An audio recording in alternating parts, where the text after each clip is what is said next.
complete the commission? We were still racking our brains for ideas on the way back here. Of course. Look, there's no point arguing with you about this anymore. You've made yourself very clear, so I'll stop looking for a replacement. This is the last chance we have, though. If your illness flares up again, there won't be time to find anyone to replace you. So, are you absolutely sure you'll be able to handle it? The whole team is putting everything they have into this final performance. We have to make sure it goes ahead. Yes, I'm completely confident. I've been taking a new medication from the doctor, and it's working brilliantly. I'll definitely be able to tough it out until the performance day. I share everyone's desire to commemorate all our years as a troupe with a proper farewell show. So the last thing I want is to be left out. Every one of us thinks of this troupe as their home, myself included. You're right. I'm sorry. I let myself get too worried about the show. I should have asked for your permission first. All's well that ends well. Sounds like the show will go on. Sure.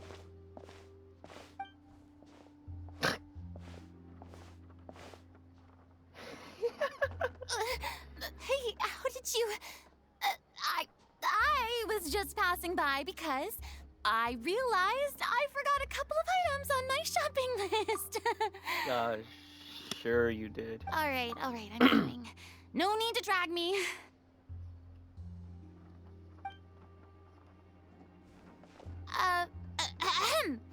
Hello, one and all. I couldn't help but overhear your conversation just now. Furina? Didn't you say you were gonna take a rest at home? What are you doing here? I was just ever so slightly concerned about the situation you mentioned. Yes, a teensy bit concerned, that's all. When you came to talk with me earlier, I jumped right to explaining my position and said some strongly worded things. And all before I even had a full grasp of the situation. Anyway, I just feel a bit bad about how it went down. I'm sorry, Paimon. Oh, it's totally fine. Paimon didn't take any of that personally. You really have a knack for asking the most uncomfortable questions, don't you? What do you mean? I felt very sheepish, having had a change of heart after flatly refusing you. And then, to make matters worse, you caught me. But in any case, it sounds like the issue has already been resolved. Yeah. When they said they were gonna ask for your help, I almost had a heart attack. I mean, how could we be worthy of having Lady Furina star in our show? There's no need to think like that, and no need to keep addressing me as Lady. Just Furina is fine. I was wondering, if this troupe is so important to all of you, why does it have to disband? If the difficulties are purely financial, then there must be a solution. You could put the shows on pause while you look for a sponsor, for instance. Everyone seems so devoted to the troupe. I'm sure if you keep chipping away, you'll find a way through. Yeah. We all want to believe that, but some things are just beyond our control. Everything's been going downhill ever since we lost our director. She was the heart and soul of our troupe. She kept us going. Her name was O'Reilly, and she was the founder as well as the artistic director of our troupe. And tragically, she was a victim in the serial disappearances case. Oh, What? damn. That's actually how I recognized these two. It was all thanks to their efforts that the true culprit was brought to justice. But still, no sentence can bring our director back to us. She was a loyal fan of your performances, Miss Furina. They were what first inspired her to get into musical theater. She rallied many people around her who were destitute or had lost their sense of purpose in life, and convinced them to join her troupe. She wrote her own scripts, acted on stage, and mentored each and every one of us. People loved our performances back then. We seemed to be going from strength to strength. Things were really looking up for us. And then disaster struck. Yeah. After that, the entire troupe fell into disarray. None of us know anything about script writing, let alone how to handle the business side of things. We've been doing the best we can, but despite our efforts, things are slowly but surely falling apart. It's agonizing, but ultimately, we'd rather end things now on our own terms than stick it out to the bitter end and watch all our dreams turn to dust. Oh.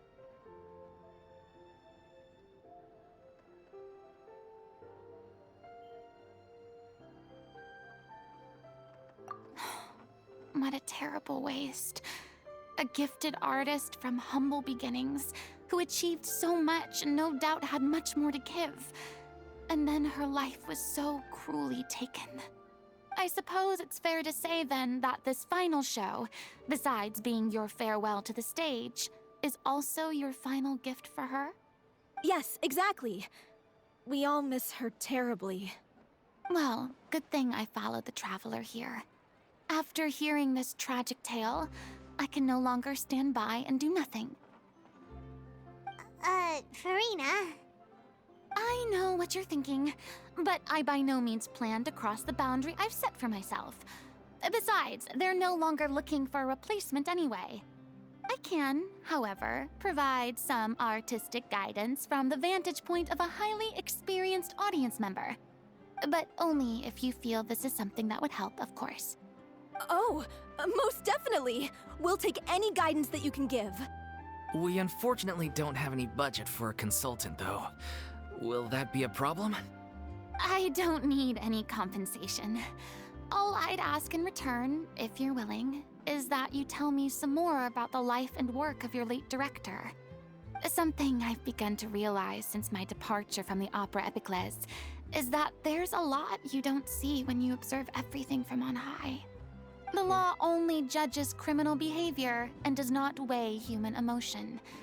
The court's verdict can settle the question of criminal liability, but what about all the unresolved emotions of the parties involved? What happens to them?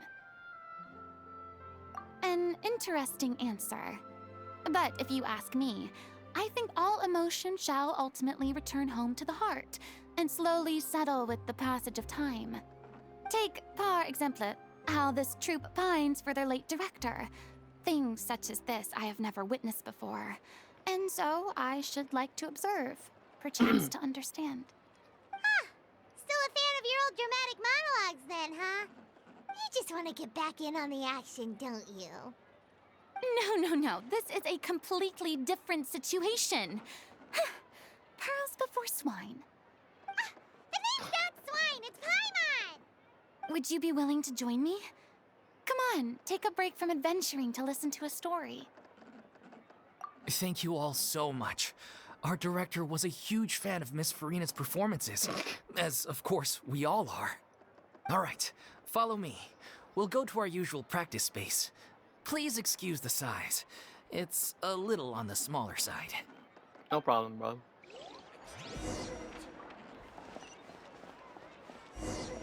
That's pretty far. Damn. Oh, that's why. Never mind. Why did... What the hell? Why did it do that? Why did it, pop up a daily? What the hell? Doing story. Random. Yeet.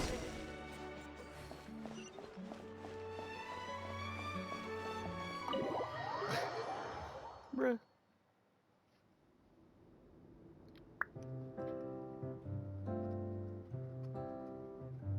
Hello there. Lady Furina? What's Lady Furina doing here? Hello all. Allow me to explain. As of today, Miss Furina will be supporting our production of The Little Oceanid in the role of Oceanid, artistic of course. consultant. These two over here are the ones that made it possible. They kindly reached out to Miss Furina on our behalf. I'm sure they need no introduction. You bet! That was the trial of the century! You helped bring our director's murderer to justice. We can't thank you enough. Oh, please No don't problem. mention it. We're just here to join in on the fun. So, you were saying the Little Oceanid? Yeah, that's the name of our final show. It's an unfinished script left Oh. behind by our director. I thought that was the name of the group. Never One mind. of our greatest regrets is that she never got to complete it. So, if we can bring it to the stage and make it a successful show, we can all take some solace in that. Wait, but if it's not finished, then... Yeah, we've been battling issues on every front trying to realize this dream. Anyway, let me give you a quick summary of what the story's all about. The protagonist of the story is a young Oceanid who transforms herself into human form, despite the protests of her family. She longed to live just like any other human. And sure enough, she found friendship and even love. Everything seemed perfect. But one day, her true identity was exposed, and her world came crashing down around her. So far, so good. A classic tale. What happened after that? That's one of the issues we've been trying to deal with. Unfortunately, this was as far as the director got with her script. We need a proper ending so we can bring this musical to the stage. But people have different opinions on which direction to take it in. We still haven't decided between a happy ending or a true-to-life tragedy. By true to life, you mean the director's sudden disappearance? Yeah, like they say, truth is stranger than fiction. But then there's the question of whether we really want to use the stage to pass our raw pain onto the audience. Exactly. A lot of the time, people come to watch a show just hoping for some light entertainment. We have to consider their emotional stake in this, not just our own. And one last thing. We're still waiting on confirmation from two of our main actors. The first is Paulo, who plays the protagonist's lover. He's locked himself away to focus on writing an ending for the script, but the deadline's passed and we still haven't heard from him. The other is Villemont, who plays the main antagonist. Okay. He took the director's death pretty hard. Hasn't set foot in the city since. He did write to us, promising that he'll be there for the final performance, but we haven't seen or heard from him since. So we're not really sure what to make of that. Although, now that we have Miss Furina helping us, maybe we should take the opportunity to get everyone back together. What opportunity? What do you mean? Maybe you're unaware, but your name has always been like a rallying cry for us. Our director was constantly singing your praises. All of us look up to you as a role model. Oh, stop! You're making me all flustered. Although, not in a bad way. I suspect the reason they're dragging their feet is that they have their doubts about whether the show will really go ahead, considering all the issues you've been facing. But one by one, all the obstacles are being removed. Now is the time to rally the troops. Makes sense. Okay, priority number 1, let's check in with Paulo and see where he's at with the ending. He went back to Poisson a few days ago. Said that staying in a friend's home might help him to relax and escape the feeling of isolation. I thought the last thing his friend would want right now would be to take visitors, given that Poisson was flooded not too long ago. But I guess it's the opposite. A friend in need and all that. Yeah, maybe he could use some company. Poisson? Nothing. I suppose my presence will be indispensable if we are to restore his faith in the show. So, allons-y. To Poisson! Okay. 2%.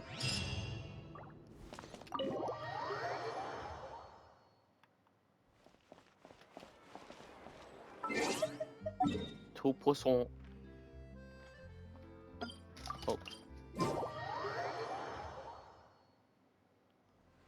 Hey.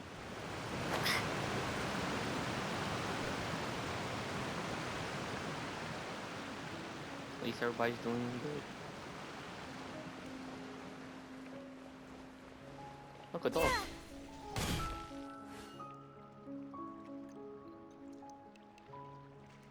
If I remember correctly, this is where he's staying. Who is it? It's me. Is the script ready? You came all the way here for that? All right. Forget that for now. Just come on out. We've got some great news. Nice try. Look, just give me some time, okay? I'm just wrapping up this last part of the script. I'll be out once I'm done. Okay then. Looking forward to your masterpiece. So, as expected, he's missed the deadline. The ending is one of the most important parts of the show. Even once he's done, it isn't final until we've all had the chance to read through and make sure we agree on it. Someone told me they'd just seen you in Poisson. I Of assumed it course. was a case of mistaken identity, but It's Navia. sure enough, here you are. And Furina, too. I was wondering if we might run into her. So you're here for Paolo? Looks like he could be a while, so feel free to take a stroll around town in the meantime. I've made all the arrangements already. Oh, it's okay. We can just wait here. Thank you for being so considerate, Miss Navia. That sounds wonderful. We'll take that stroll. Get over here, you! How oblivious are you? Pretty much. How are things in Poisson now? Any better? Things are on the mend, but it's a slow process. Some people may never recover from the trauma they experienced. Of course. I'm sorry to hear that. I wish there was something I could do. Please, must our conversations take such a depressing turn every time we meet? We all have painful memories, but we don't have to let them cloud everything we do. And if you're trying to make a new start, perhaps it's best if you don't bring up the past all the time. Thank you for your words of comfort. You make a very good point. But for now, at least, I think I should stay with the way I'm feeling for a while longer. It's okay. These things take time. Moving on from a painful experience is easier said than done. Which brings me to why I'm here. I thought you should probably know that not everyone here is ready to forgive and forget after the Hydro Archon's inaction in the face of catastrophe. To avoid upsetting the peace, I told the townspeople that everyone here is a member of the theater troupe, and that you are just an actress playing the role of Furina. It's not a perfect solution, but hopefully it means you won't have to lie low while you're here.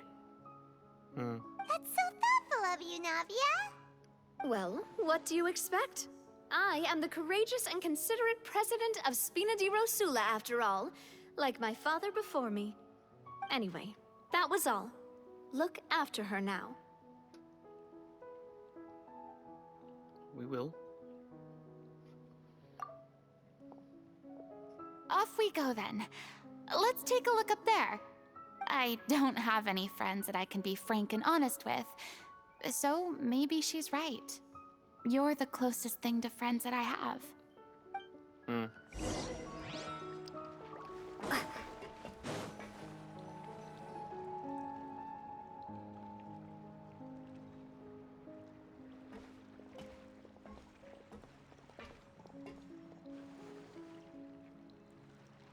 I'm so grateful that Miss Navia was so understanding.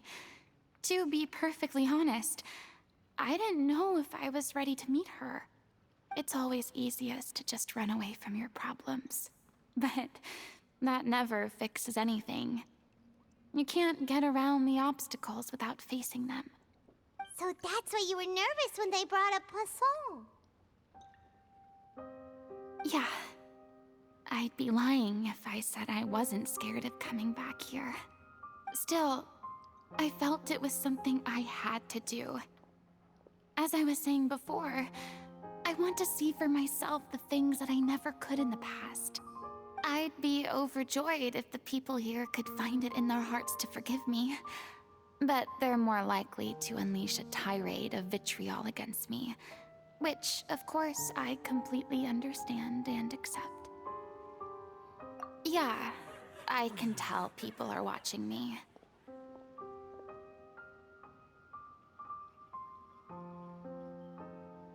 Probably wasn't even her fault. I'm sure some people here see the idea of someone coming to Poisson dressed as the Hydro Archon as extremely disrespectful. I used to be terrified of the gaze of other people, especially when they had suspicion or resentment in their eyes.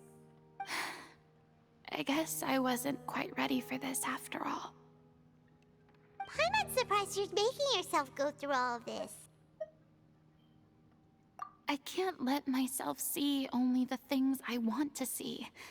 How would that make me any different from before? Look, there seems to be a crowd gathering over there. Probably time we made a move. How about we check out Spina di Rasula's ship? We should have a view of the whole of Poisson from there. Sure.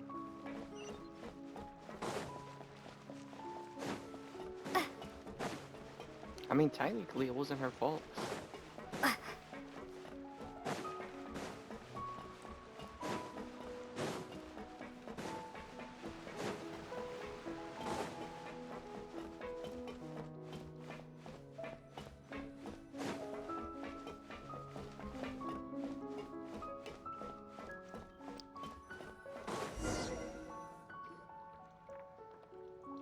I'm sorry.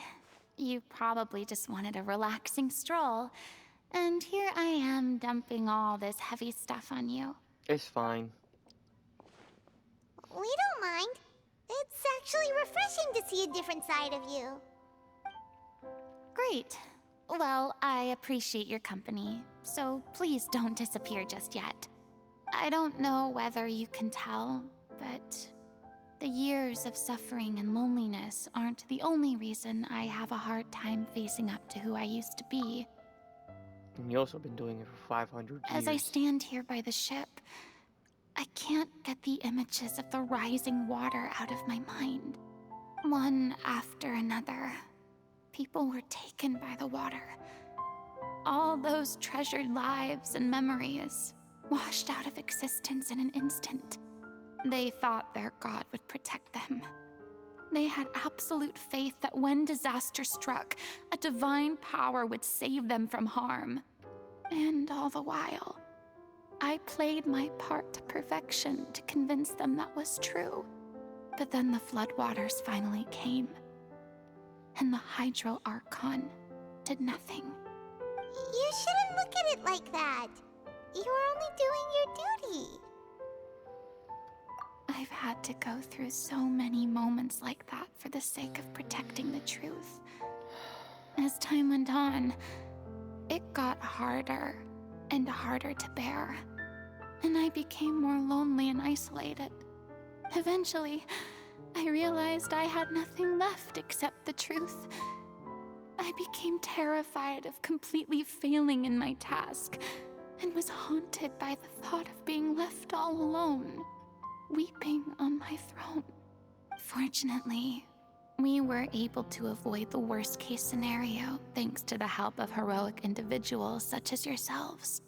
Everyone rose to their responsibilities, and I finally regained my freedom. But on some level, freedom also means no longer being needed. I have no further use to people. Paimon would have never imagined you'd see it that way. A reward? I guess so. And back then, I didn't even dare to dream about having someone to confide in. I was scared of someone recognizing me for who I truly was, and exposing the secret I swore to protect. Believe in the Furina you see on stage. She is the one you can trust. I had to keep all my feelings, all my curiosity about life to myself. No one could be allowed to know. That's what I really meant when I said I'm no good at maintaining relationships. So that's where you were coming from. Paimon totally thought you were just a bit of a diva at heart. Could you please get off my case? I don't know what's gotten into you today. I'm making an effort here. You could at least try to do the same. I do. I once had nothing but the truth, and now I'm finally free to live my own life again. And even though I have no idea where I'm going right now, at least the choice is in my hands. All right, it's about time to head back. Paulo should have finished the ending by now. Sure. Okay, let's head back and check it out.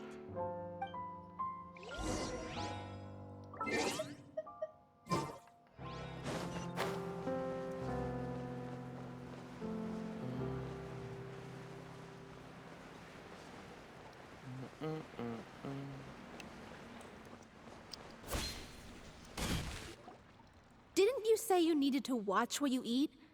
You're supposed to be cutting down on fried foods, not wolfing down copious quantities of fish and chips, you know? Fish and chips. Come on. It's not every day we get to dine at Spina di Rosula's expense. Fish and Can you chips. believe how generous she is? I'm not about to pass on free food. Everyone doesn't want to pass up on free food. Anyway, my character doesn't need to be slim and good looking. That's your job. Are you kidding me right now? It's not your character's health I'm worried about, it's yours. I've spent my whole life battling the effects of ill health, and it kills me to watch you willingly ruin yours by filling yourself up with junk all the time. Oh no, looks like they're arguing again. We're back! Could you maybe put your differences aside for a moment? Ah, you're back. We've been enjoying Spina di Rosula's VIP treatment in your stead. Paulo's nearly done. We shouldn't have to wait too much longer. Great! So you were discussing your characters, right? We heard she's playing the Oceanid who turns into a human girl. What about you? Me? I'm an Oceanid too. He was originally supposed to take the form of a crane, but he outgrew that role. Well, the costume at least. Okay. So now he's playing the boar instead. Sorry. The boar's not a bad character, actually. He's the one who raises the little Oceanid, yes? That's right. He has some pretty memorable lines too, like when he imparts some solemn words of wisdom to the little Oceanid.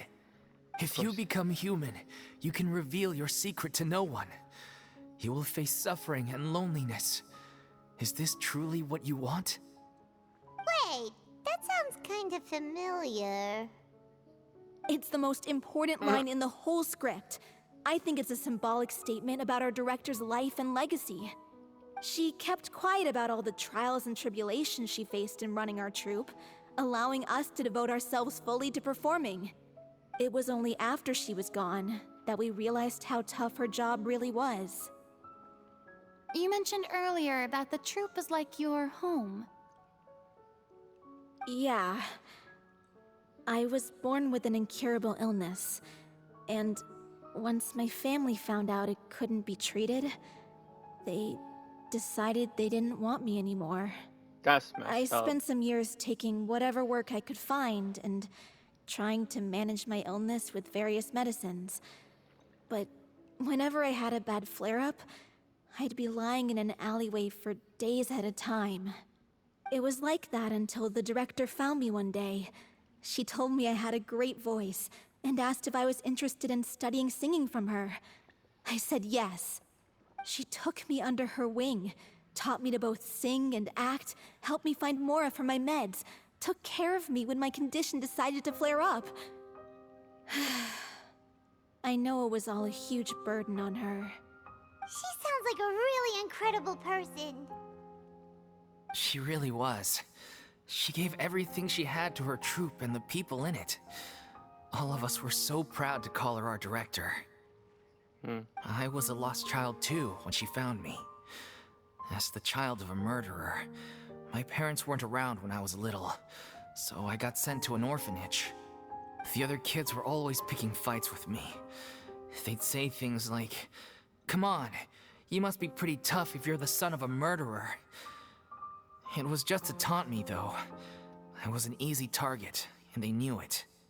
One day, I got beaten up so bad that I just couldn't take it anymore, so I ran away. I lost all faith in humanity by that point. Thought the whole world was out to get me. Let me guess. Fortunately, the next person you ran into was the director. Yeah, for the first time in my life, I was somewhere I felt safe. And I promised myself I'd stay here until the day the group parted ways. The day you hoped would never come. How times change. Oh, you're finally done? Get your butt over here. There's someone I need to introduce you to. This is our new artistic consultant, Miss Furina. Furina? The Furina? Oh my god, how did you manage to wrangle that? Please, the honor is all mine. I was profoundly moved to hear about your troupe and your wonderful director. I just wanted to do something to help. Same here. Even so, this is just... Oh, wow. I'm sorry. I'll try to calm down. Now, where was I? Ah, yes, the script, of course. Let me give you a rundown of how the story unfolds in my version of the script. I'm sure you're already familiar with the beginning of the story. A little Oceanid decides she wants to become a human, against the wishes of her family. She finds love and friendship in the bustling city. But then, disaster strikes. The people start to notice that all the fresh water in the surrounding area is slowly disappearing. The soil is becoming arid, plants and flowers are withering, and the people begin to panic. The little Oceanid, Cleo, and her lover decide to do something about it, and investigate the truth of the matter together. In the end, they discover that all the waste and pollution created by humans over the years has caused the fresh water to flee the land, as if driven by a consciousness of its own. Consciousness? You mean the water is sentient? Water as a conscious entity. There's actually quite a few stories that explore this theme. Since the little Oceanid is a water spirit, she immediately understands how the water is feeling. She then tells her lover about her true identity, as well as the truth behind the crisis. Her lover accepts her for who she is, and works with her to find a way to bring the water back. However, unbeknownst to them, there were some people eavesdropping when she revealed her secret. The little Oceanid is accused of being directly responsible for driving the water away, and faces the greatest dilemma of her life. And then? In the end, she makes the brave decision to sacrifice herself to save her lover, and the rest of humanity. Huh? But didn't they all treat Cleo like a villain? Why would she want to save them after that? Well, she mainly wanted to save her lover, plus everyone who'd stood up for her. Through her love for her human partner, she was able to find an even greater love, one that extended to all of humanity. Surely the biggest strength of Cleo's character. There's actually something else that bothers me. You know the protagonist is supposed to represent the director, right? And she never had the chance to become a hero in our world. If we're serious about dedicating this show to her memory, we should make the ending as true to life as possible. What about if the little Oceanid is hounded to death by people who hate her, her lover makes sure her secret never gets out, and humanity continues down the path to extinction? That sounds like too cruel of an ending to me. And perhaps a little irresponsible to present to the audience. That ending would be a perfect mirror to Director Aureli's death, both arbitrary and meaningless. On the day when she went missing, Director Aureli had instructed us all, somewhat out of the blue, to leave the court of Fontaine and wait for her outside the city. We waited and waited at the rendezvous point, but she never came. By the time we returned to the city, she disappeared without a trace. We looked for her. The Gardamex looked for her, but she was nowhere to be found. Increasingly, all the signs seemed to point to her being the latest victim in the serial disappearances case. The director was the kindest soul in the world. Yet she was senselessly sacrificed for the sake of a so-called experiment by someone who had nothing to do with her at all. But doesn't the way she suddenly told you to leave the city suggest that maybe she had some sense of what was about to happen? It almost seems as if she was moving you to safety. I've been trying to follow up on that ever since, but all my efforts so far have turned up nothing. Villemont might know something, but he won't open up to me. Villemont? The one who's playing the role of the villain? Yeah. He's been overwhelmed by grief. I think the director's death hit him hardest of all. Grief? Guilt, more like. Also, I have a hard time imagining that anyone took it harder than me. Because, well, speaking of the play being true to life, I was deeply, madly in love with Aurelie. What? You kept that one quiet. It's time to be upfront with you all. No more keeping secrets from each other. We'll never be able to agree on the ending if we can't be honest about how we feel. I did tell her how I felt once, but she turned me down pretty much straight away. She said that we were all like brothers and sisters to her, and she never considered us as potential romantic partners. Not that it came as a shock or anything. It was what I was expecting to hear. So I told her I'd always be there for the troupe, and I'd always be there for her. I said, maybe one day in the future, when everyone's settled into their own lives and on the up and up, and managing the troupe no longer required her constant attention, well, maybe then she could reconsider what she really wanted in her life. And now, that day will never come. Oh, Paulo. So if I'm the one writing this ending, then I'm gonna make sure it does right by Aurelie. I won't let anyone get in the way of that. In that case, you have to straighten things out with Villemont once and for all, face to face. We've all had our differences of opinion over the ending, but those two have never seen eye to eye on anything. One of them has to compromise if we're ever going to reach a final decision. Well, if that's where we're at, looks like it's time to go visit Villemont. Are you ready to face the truth?